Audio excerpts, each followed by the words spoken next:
but let me do this first. So the question was saying, identify 5 provisions of Corporate Governance Act and evaluate the impact of those provisions on the performance of state-owned enterprises or parastatals. Unfortunately, upon my presentation, I didn't have enough time to get the appropriate examples, but I will just go on. That a provision of an act is any words or anything else that forms part of an act or an instrument. So our first provision, we're going to deal with the establishment of a corporate governance unit, in which this one, it provides a centralized support and advisory line for line ministers to ensure strict compliance by all public entities and advises line ministers with regard to the regular evaluation of the performance of public entities. So this one, it is meant to oversee the performance of our public entities, whether they are performing in a good manner according to the laws and the acts of the country. So it actually sets up as a supervisory unit assessing the performance of public entities. Now, secondly, we are saying the appointments of boards of public entities, right? This one, we are saying that when a line minister appoints a board member or a board of a public entity, there are no one should be appointed as a member of the board or a public entity for a term longer than 4 years, and the appointment may be renewed for only one further such term. A non-person shall be reappointed to a board if he or she has already served that board for more than 2 or more periods. But in Zimbabwe, we see that has not been cases. We see people like Nita Rushwai, have been on the board in ZBC for a very long time, right?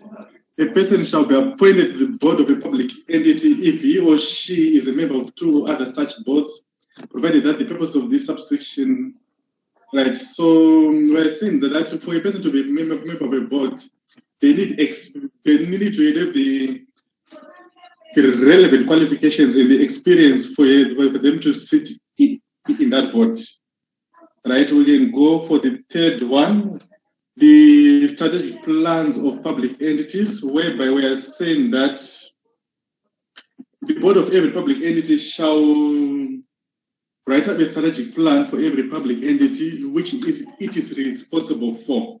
So this strategic plan should set the entity's objectives and priorities for a period between 2 to 6 years, as the board may decide, and determine the manner in which the entity is to achieve those objectives and priorities. So this strategic plan is like the vision of the public entity, and it's to strengthen the entity's management systems with a view to achieving the set out objectives and priorities.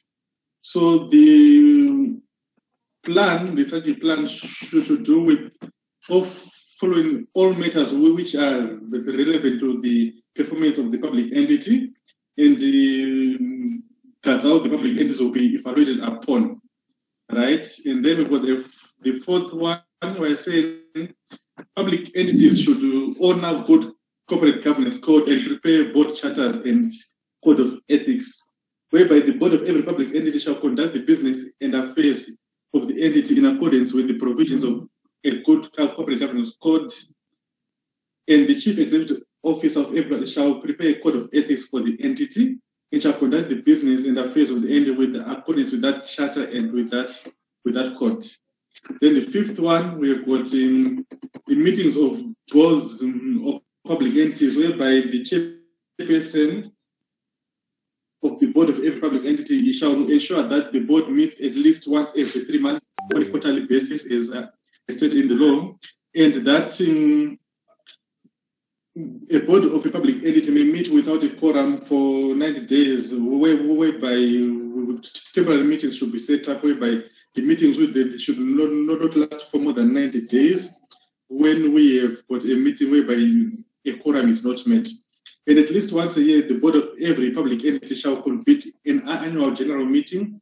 That is to say, a meeting which the representatives of the unit, the accountant general, and the representatives of the ministry and stakeholders should also attend that meeting whereby they can discuss on the actions of the public entity. This is what I managed to draft up. It's not that much.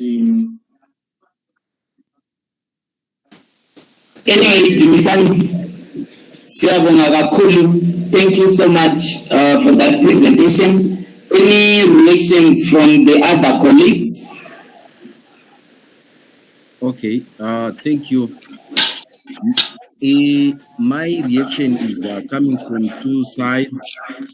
First is, in the exam, are we going to be having the Corporate Governance Act, the public for public entities, with us as a reference, so that you can peruse on it and the like? That's number one.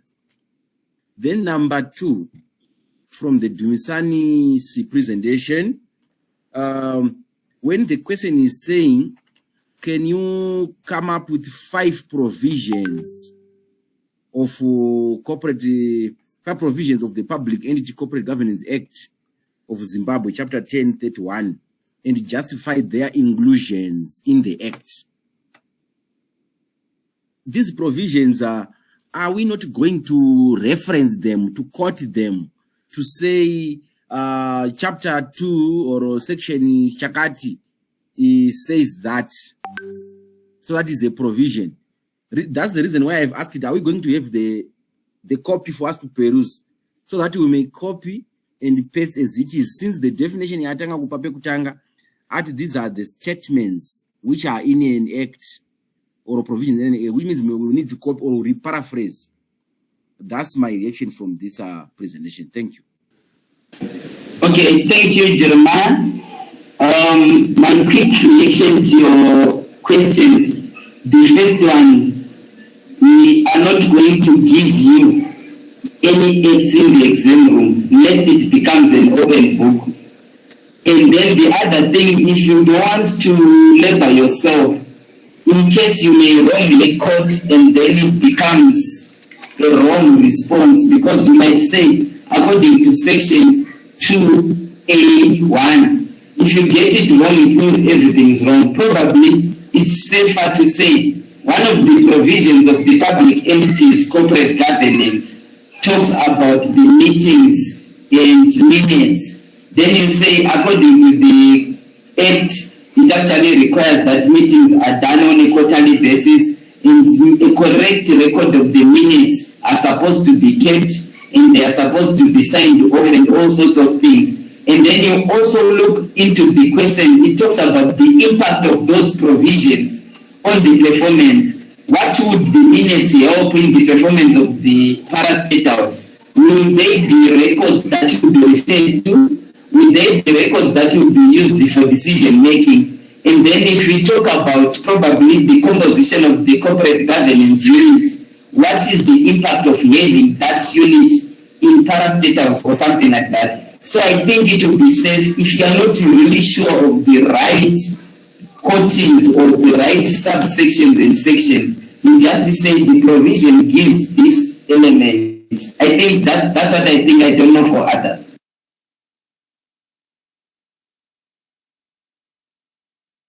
Yes, that's the safest position. Yeah, I think you're quite right.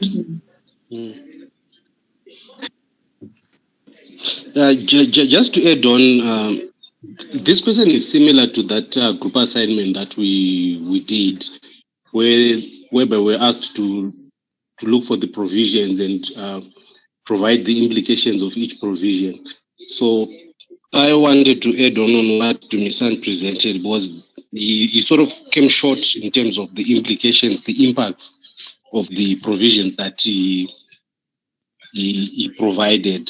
So I think, yeah, you need to just have a look at that. What things, yeah. Okay, thank you very much, Tindan. Wellington, if you are there, you can assist unmuting Tinashe's mic. And then let me present Spirit shared the document. What I'm not sure of is if she is going to able to say anything. But let me just share. Since we have done the first part,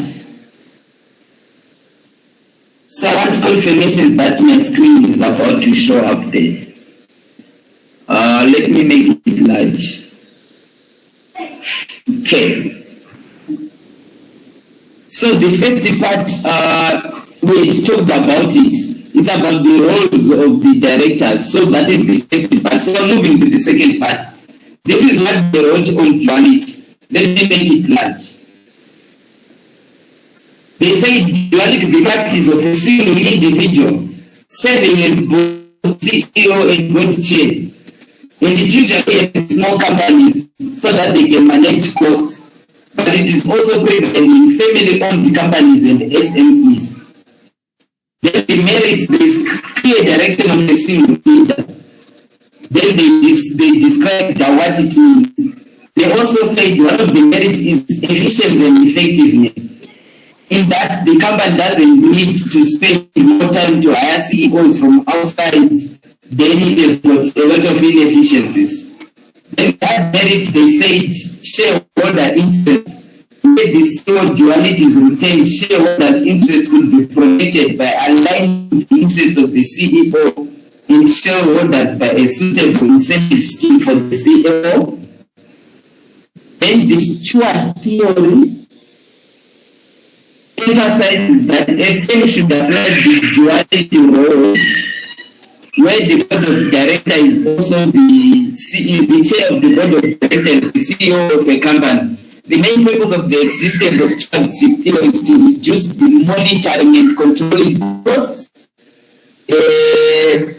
because the company doesn't need to pay extra fees. That's what they argued.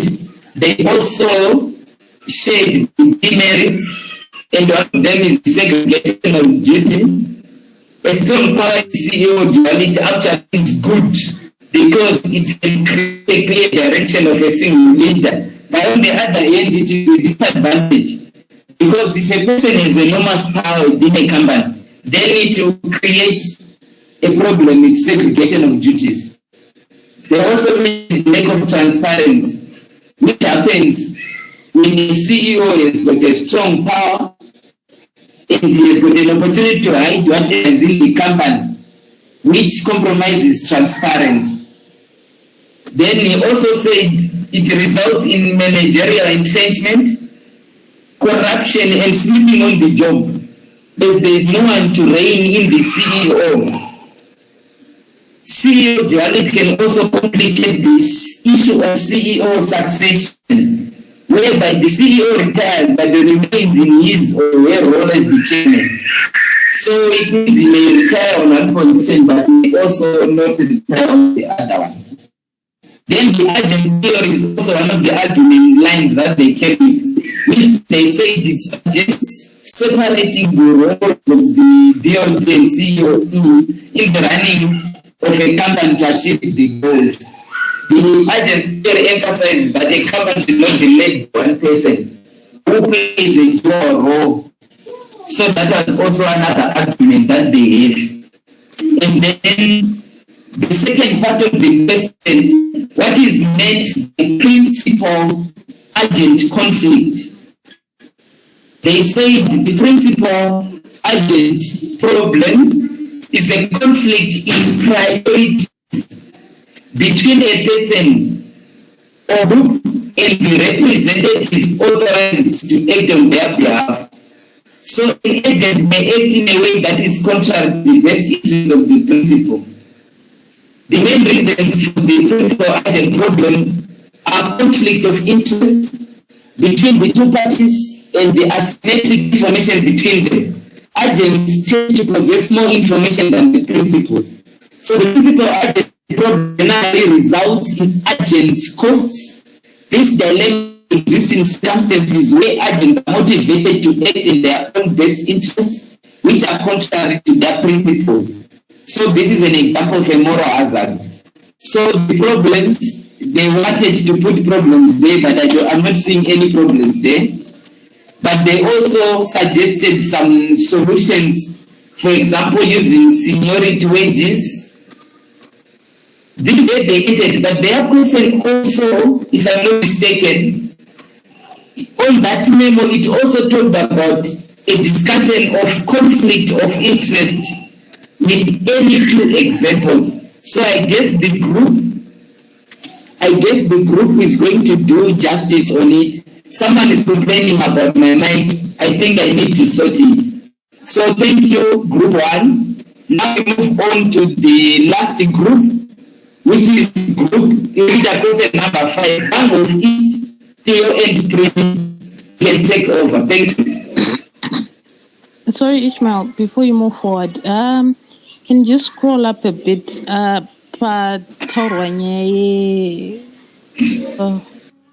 What was that?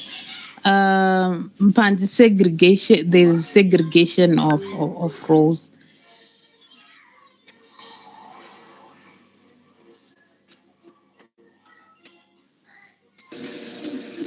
What is your question, Angel? Okay, I'm saying, Kuti, can you just papa document rangara tumirwa rere? Pani a part irkuda kugadziriswa. Pangapaka the segregation of duties. I think if you can reshare the document and I point out pani era page.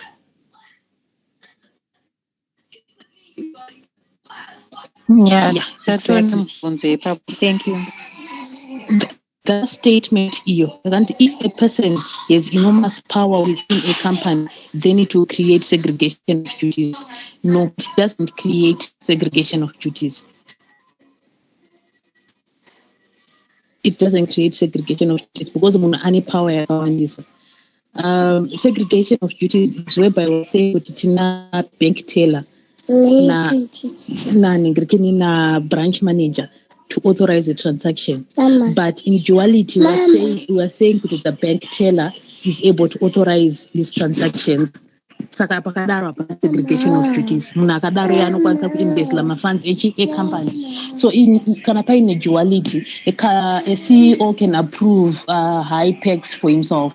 Apana numrambita because he is the chairperson of Saka apana segregation of duties.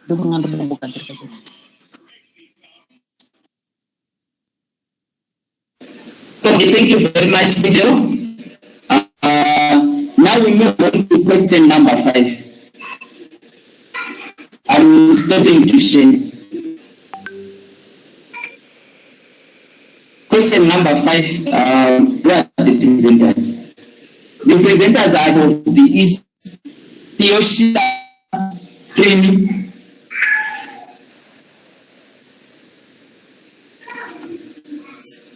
Do you have those songs here?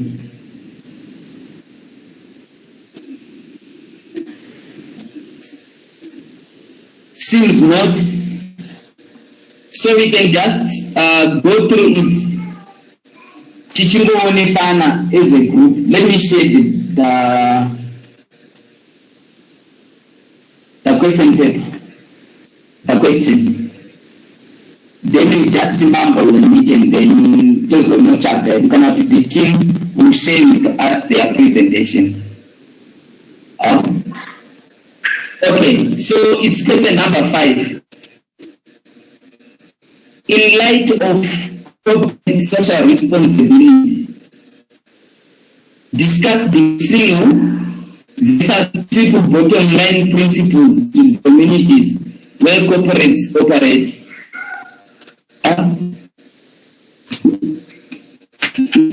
How can we best tackle this one without any much with them? Probably if you have anyone who can assist, then we can tackle it. We can just give each other some insights. Hi, Ishmael. I'm not sure, but I think there'll be and when discuss the single versus triple bottom line. So single means just focusing on profit. So they'll just be relating to their profit line. And then the triple base will be profit, planet, and people. So that one then incorporates the corporate social responsibility aspect. I think just from the vague idea, that's what I remember. Yeah.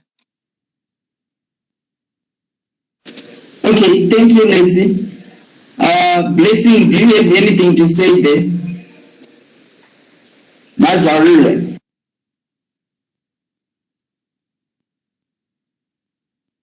Or anyone, Christy? Sorry, I don't have anything to say. Okay, thank you, Blessing. Christy?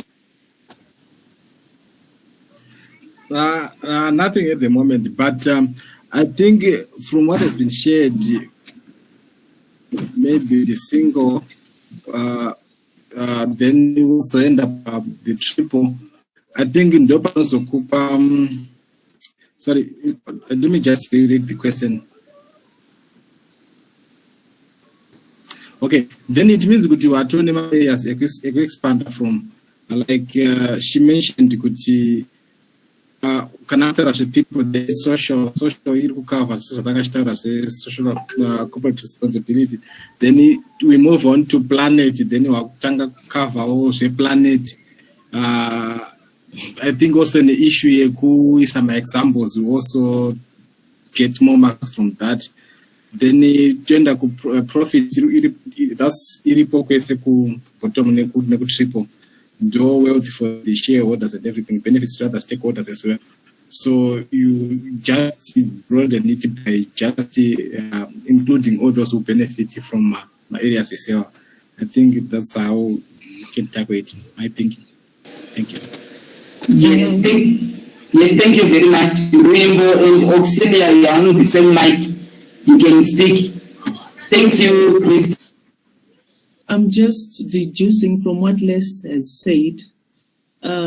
Like if we reread the question, it's saying, in light to corporate social responsibility, discuss the single versus bottom line principles to the communities where corporates operate.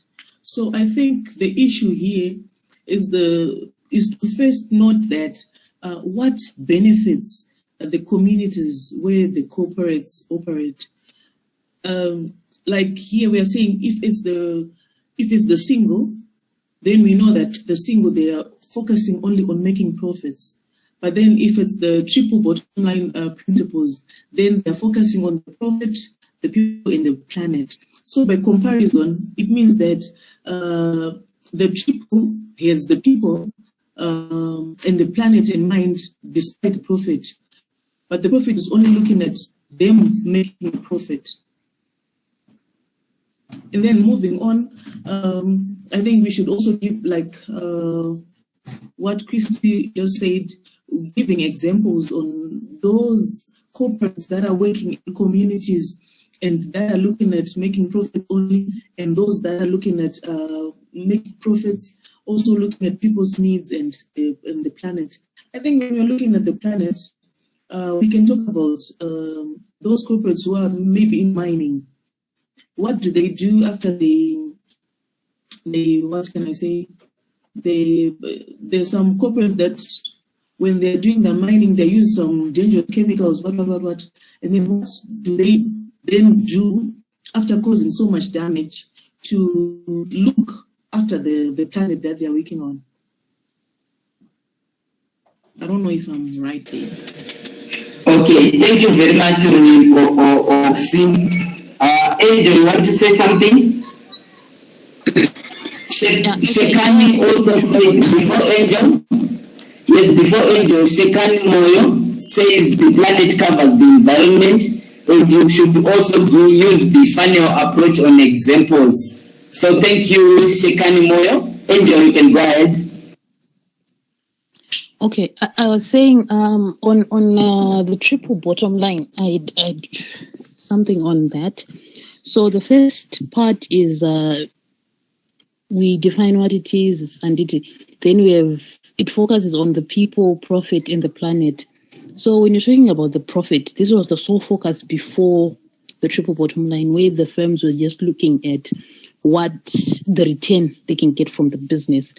And it focuses on business decisions and strategic initiatives. Focus on all their strengths.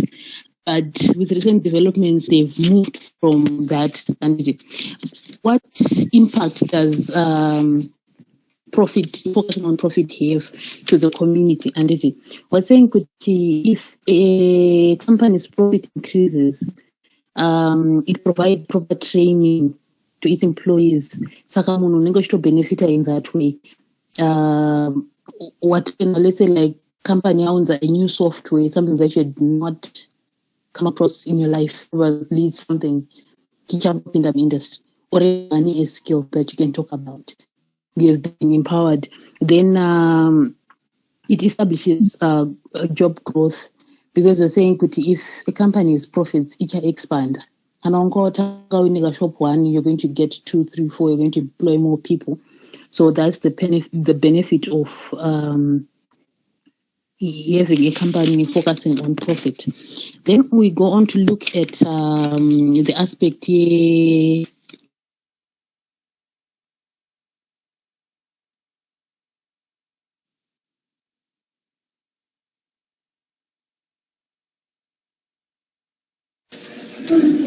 Is it my network or Angel is pausing?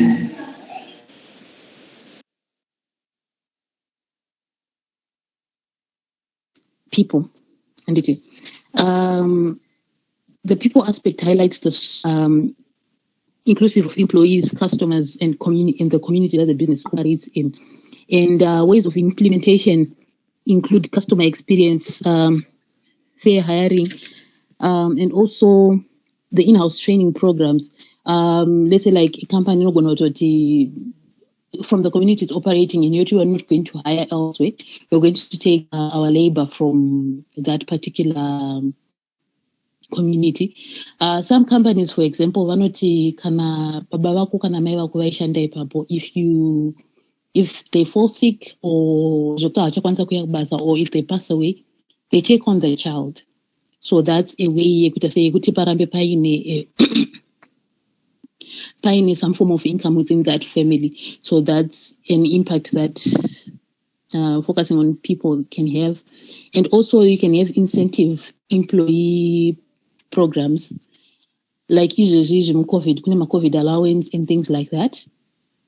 And inflation, economic hardship allowance, of which 2008, we didn't have that. And you have to live on that. But this is what 2020 something, and we have these economic hardship allowances. We have my bonuses. Back then, you bonus at the end of the year. That was it. The 18th year, nothing more. But now you have quarterly bonuses and things like that. And also focusing on minority groups. Talking on like you see almost my applications, women are encouraged to apply. Sometimes you can apply to a job maybe just because you're the only woman there, and we're not going to go high because of that. So those are some of the things in English. Lastly, we have the planet. This is the final piece in the triple bottom line. And since industrial revolution, the energy, the environment has been impacted. And honestly, from Pekutanga, people didn't really care. It was just a matter of making money. So environment, people didn't really care. So as people have shifted to focus on the environment, carbon emissions, recycling, and things like that. You'd find with some companies, they end up recycling some of their own products, or even adopting eco-friendly products or packaging. That shows when a company is focused on the environment, complying with emission standards, using energy efficiency.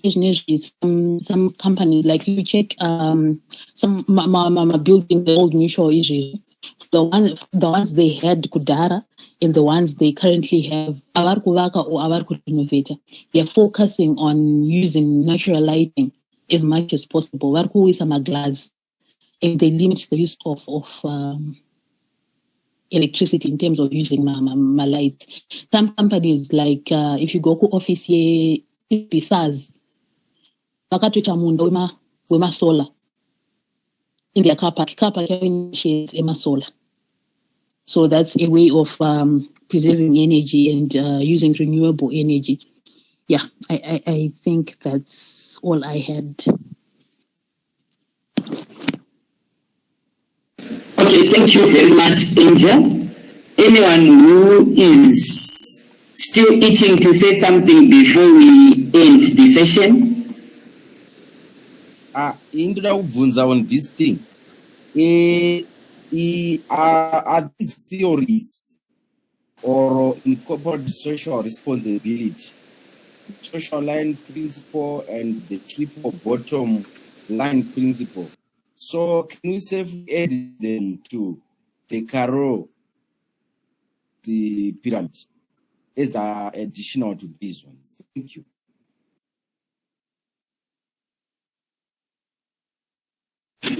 Yes, Jonah has just asked the question. Anyone wants to respond? Adam? Yes, Oxy or Bimbo? It's Oxy, yeah. Okay, Jeremiah, I don't think we are supposed to add them. What the Carol does, it talks about the corporate social responsibility as is. And like this is a, like, what can I say? I'm saying, it's not, we're not supposed to be adding it to the corporate social responsibility. We are just saying it is a type. As we know that for corporate social responsibility, we can talk about profit, what. We are saying these principles as they are, they can be compared. They are part of the, like, if you look at what they do, like when we're saying the single, it looks at just making the profit. If you look at the Carol's corporate social responsibility, it has that part.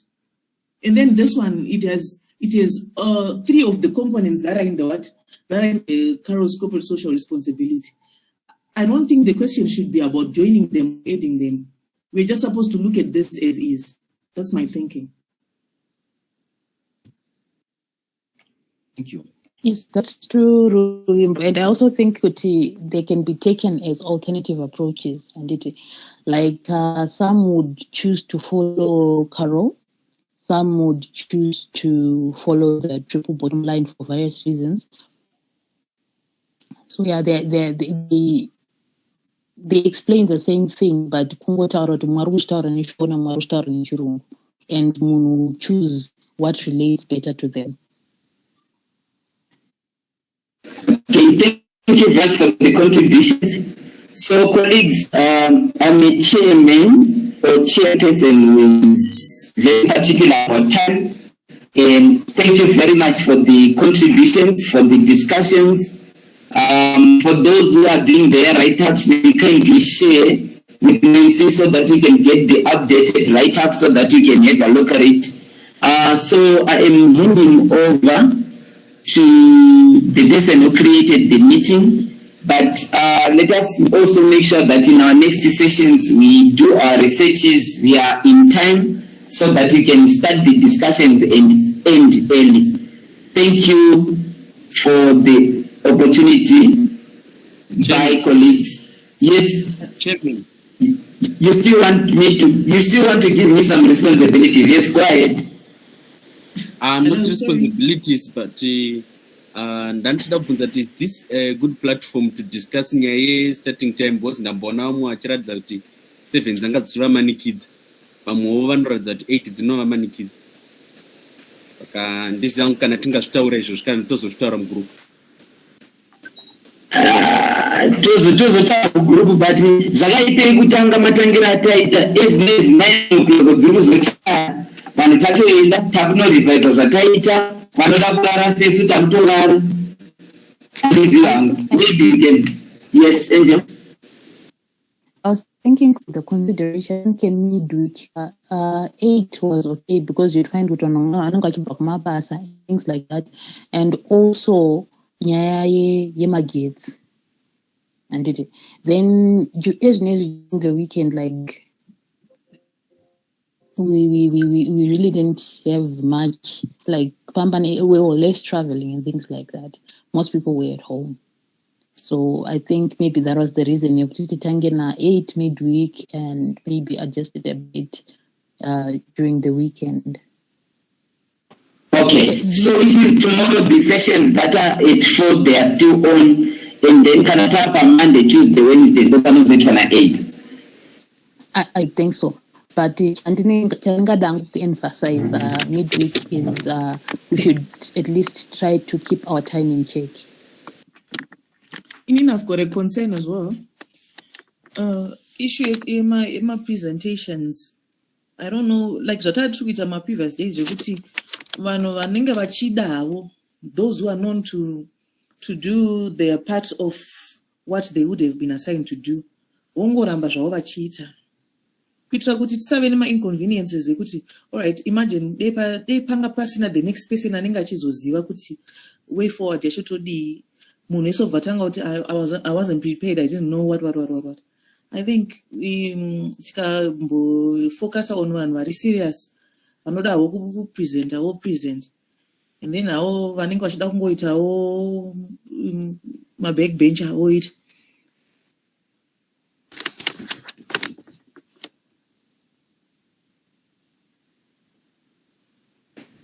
Okay, thank you for that. So I think the Patinogadra the schedule, it's okay to cross-check with the people.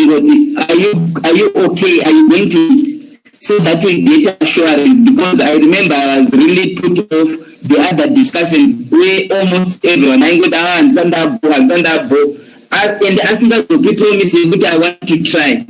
Unlike today, people will cooperative because they're very good chairperson. So Boango to go up in 5 minutes. Thank you, guys. So it's okay, guys. Thank you very much. Thank you so much, guys. If you have any questions, you can shoot before we leave. But I want to make sure that I reach you by 9 o'clock. Everyone should be going. Yeah, akupedza meeting omunhu wose. Yeah, man. Mati kutoda. Mjaji tabisa mtemo ezo wamwatisheta kutodzinga kana asina kupresenta pachimbobuda mondogadzira mozodhora namamane chekupresenta. Kuwadzazve.